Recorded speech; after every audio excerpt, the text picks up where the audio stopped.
Bienvenidos. ¿Qué hace que alguien sea de verdad insustituible en su trabajo? Y no hablamos de ser bueno, sino de ser esencial.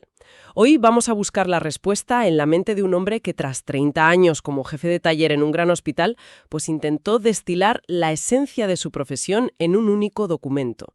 Es una fuente fascinante, la verdad, una mezcla de testamento profesional, manual de guerrilla y, bueno, una crítica bastante feroz al mundo moderno.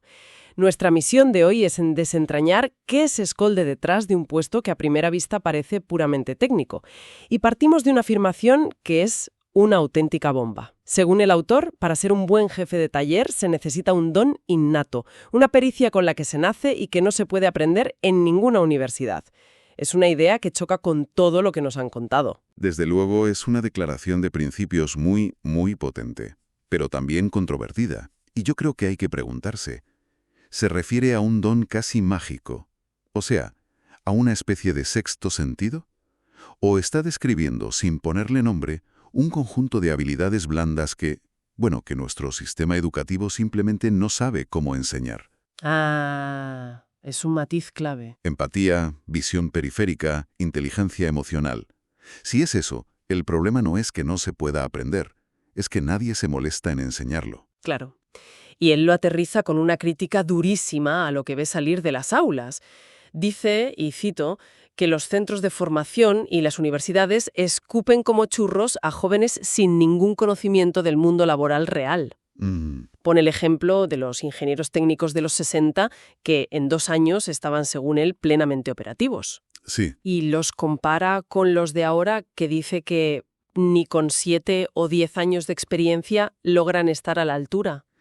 A ver, entiendo su frustración, pero quizás sea un poco injusto culpar solo a los jóvenes y a las universidades, ¿no?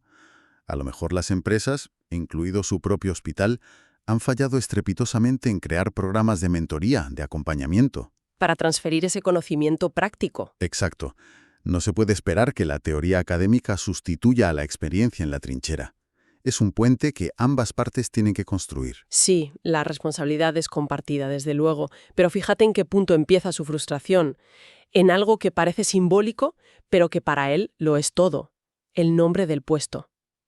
Le duele que la categoría de maestro industrial se cambiara por la de jefe taller. Claro. Siente que la palabra maestro encapsulaba ese prestigio, esa sabiduría artesanal que él defiende y que se ha perdido. Y esa pérdida de prestigio la ve reflejada en la realidad de algunos compañeros. De hecho, acuña un término buenísimo y muy ácido para describir la versión devaluada del puesto. ¿El de aparca OT? Ese, aparca OT, es un juego de palabras genial con aparcacoches, claro. Describe a un jefe que se limita a recibir órdenes de trabajo, las OT, y a repartirlas entre su equipo, como si fueran tickets de parking. Una figura puramente administrativa.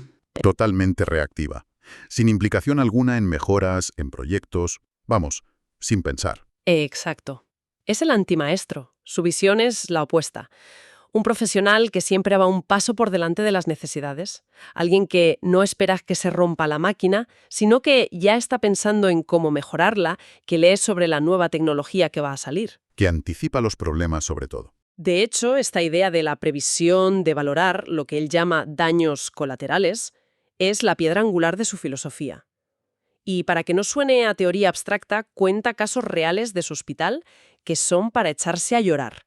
Decisiones aparentemente pequeñas que crearon desastres. Esos ejemplos son fantásticos porque revelan una forma de pensar, o más bien la ausencia de ella. Absolutamente. Habla de cambiar un simple interruptor para la climatización del sótano. Suena trivial, ¿verdad? Sí, una tontería. Pues provocó un problema en cadena. O colocar unas cortinas en la entrada de una zona de pruebas especiales que acabaron interfiriendo con los sistemas de seguridad. Madre mía. Y el caso más grave que menciona es la modificación de la entrada de aire de la UCI. Se hizo sin pensar y el resultado es que ahora es físicamente imposible hacer el mantenimiento de los compresores de esterilización que están justo al lado. Y es aquí donde vemos el choque de dos mundos. Él contrasta esta mentalidad con la de un ingeniero con el que tuvo que lidiar. Este ingeniero simplemente ordenaba trabajos, a veces absurdos. Y se lavaba las manos. Exacto. Y cuando algo salía mal, su respuesta era un encogerse de hombros y decir, no es mi problema. La máxima de nuestro autor es justo la contraria: dar solución y no ser parte del problema. Es una ética de la responsabilidad total. Total. No se trata de cumplir una orden, sino de ser dueño del resultado final. Pero, ¿es solo una falta de previsión individual o hay algo más? Los ejemplos que da, reformas eléctricas en la cocina que no cumplen la normativa, la sustitución caótica de una marmita gigante Sí. o un plan de recarga para coches eléctricos que era imposible de ejecutar, ¿suenan también a un problema de organización? Ahí has dado en el clavo. Seguramente es un problema cultural de las grandes organizaciones. Departamentos que funcionan como silos, que no se hablan entre sí. Donde nadie tiene la visión completa. Nadie. Cada uno hace su parte, la entrega al siguiente, y nadie se siente responsable del plato final. Lo que este hombre propone es una figura que rompa esos hilos. Alguien que se vea obligado a tener esa visión de 360 grados, porque, vamos, al final del día, si el compresor no se puede arreglar, es a él a quien le va a tocar encontrar una solución mágica. Tiene que ser agotador. Y, por lo que cuenta, para poder hacer eso, no basta con ser un genio técnico. Necesitas habilidades casi de diplomático. Dice que para que te aprueben un proyecto, tienes que estudiar a tus propios jefes. ¿Cómo? Sí. Conocer su personalidad, su forma de trabajar, hasta sus manías, para saber cómo y cuándo presentarles una idea. Es pura inteligencia social. Es que el trabajo no es técnico, es humano. Y eso nos lleva al corazón de su argumento. La mayor parte de su texto no va sobre máquinas, va sobre personas. Totalmente. Pero toda esta previsión técnica y esta diplomacia con los de arriba no sirven de nada si no sabes tratar con la gente de tu equipo. Y aquí es donde el autor se pone serio de verdad, en el aspecto humano del liderazgo. Su gran fortaleza, dice, es saber conducir al personal, dialogar, escuchar sus problemas y, sobre todo, defenderlos. Y esto nos lleva a un momento que parece sacado de un guión, donde tuvo que elegir entre seguir las órdenes o proteger a su equipo. Fue durante lo peor de la pandemia. Cuenta que un superior le dijo, con esas palabras, que el personal no era su prioridad. ¡Qué barbaridad! La respuesta de nuestro autor fue, según él mismo, partirse la cara por su gente, para conseguirles mascarillas, equipos de protección, para reorganizar los turnos, y el resultado es su mayor orgullo. Ni un solo contagio por transmisión en el puesto de trabajo en todo su servicio de mantenimiento. Es una historia tremenda. Demuestre que la lealtad de un equipo no se compra con bonos ni se exige en un contrato. No. Se forja en momentos así, cuando ven que su líder se juega el cuello por ellos. Esa es la diferencia abismal entre un jefe, que tiene un cargo, y un líder, que tiene la confianza de su gente. Y esa confianza le permite escribir una de las frases más potentes de todo el texto. Dice, dispongo de una unidad que soy capaz de gestionar sin estar presente. Suena a frase de villano de James Bond. Risas, un poco sí. El mundo ya es mío, señor Bond. Pero lo que describe es el máximo nivel de confianza y delegación, ¿no? Exacto. No es magia ni es arrogancia. Es la cosecha de años de trabajo.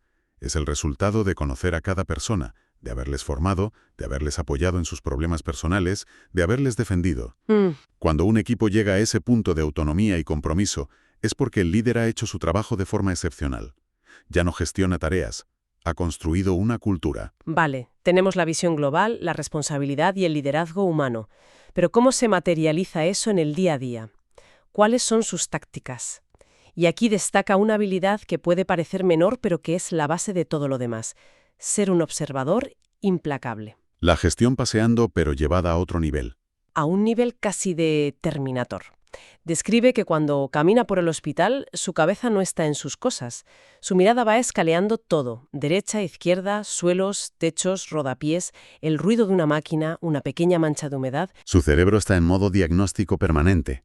Exacto, buscando anomalías, deficiencias, oportunidades de mejora. Lo fascinante de esto es cómo cambia la naturaleza de su trabajo. Lo convierte de un rol reactivo, me siento a esperar que suene el teléfono, a uno radicalmente proactivo. Claro. Cuando un jefe de planta le llama para pedirle algo, es muy probable que él no solo ya sepa del problema, sino que lleve semanas pensando en la solución. Le da una ventaja estratégica brutal. Le permite anticiparse, planificar y, en definitiva, controlar la situación en lugar de ser controlado por ella. Y el otro gran pilar táctico, junto a la observación, es la formación continua. Y la divide en dos. Primero, la suya. Considera obligatorio ir a las grandes ferias sectoriales en IFEMA. Menciona Matelec, Beteco, Sicur, Genera. Ajá. No va a pasear, ¿eh? Va a cazar tendencias, a hablar con fabricantes, a tocar los nuevos materiales. Su objetivo es que el servicio no se quede anclado en tecnologías de hace 20 años. Pero lo realmente diferencial es que aplica esa misma exigencia a su equipo. Y aquí es donde recuperamos esa idea perdida del maestro industrial. Totalmente. No se conforma con mandar a su gente a cursos genéricos. Él mismo diseñó e impartió más de 30 acciones formativas sobre las instalaciones críticas de su hospital. El sistema eléctrico de emergencia, los gases medicinales, las alarmas. Justo. Y es muy crítico con la formación de baja calidad, impartida por ponentes desmotivados que se limitan a leer un PowerPoint. Él asume como parte central de su trabajo la responsabilidad de elevar la competencia técnica de cada miembro de su equipo. Es un multiplicador de conocimiento. Todo este cúmulo de habilidades nos lleva a la escena final, que es casi de película. El autor, ya a punto de jubilarse, decide hacer un pequeño experimento social. A ver. Uno por uno va hablando con los compañeros que él cree que podrían sucederle. Y a cada uno le hace la misma pregunta. ¿Qué crees que tendrías que aprender para llegar a ocupar mi puesto? Una pregunta sencilla y a la vez terrorífica. Y la reacción fue casi unánime. Un silencio incómodo. La gente se quedaba en blanco. No sabía qué responder. Él lo describe diciendo que les venía grande la pregunta. De todos a los que consultó, solo una persona, días más tarde, le entregó una reflexión por escrito. El resto, nada. Es una anécdota brutal. ¿Qué te dice a ti ese silencio? ¿Es miedo? ¿Es falta de ambición? ¿O es que la complejidad del puesto es tal que ni siquiera saben por dónde empezar a describirla? Creo que es una mezcla de las tres cosas, pero sobre todo la última. Ese silencio es la prueba de su tesis inicial. Lo que él hace no es un conjunto de tareas que se puedan listar en un manual. Es una red complejísima de conocimiento técnico, experiencia vivida, relaciones, intuición. El conocimiento tácito que llaman. Exacto. El saber hacer que no está escrito en ningún libro. Y ese silencio revela el mayor fracaso de la gestión moderna. La incapacidad de las organizaciones para identificar, valorar y transferir este tipo de sabiduría, antes de que la persona que la posee se vaya a su casa para siempre. Es que al final queda claro que este puesto, tal y como él lo entiende, no es un simple gestor. Es una figura poliédrica. Tiene ese don innato que mencionábamos, sí, pero cultivado con una capacidad de previsión casi paranoica, un sentido de la responsabilidad absoluto. Un liderazgo que nace de la empatía. Y un compromiso total con el aprendizaje constante, el suyo y el de los demás.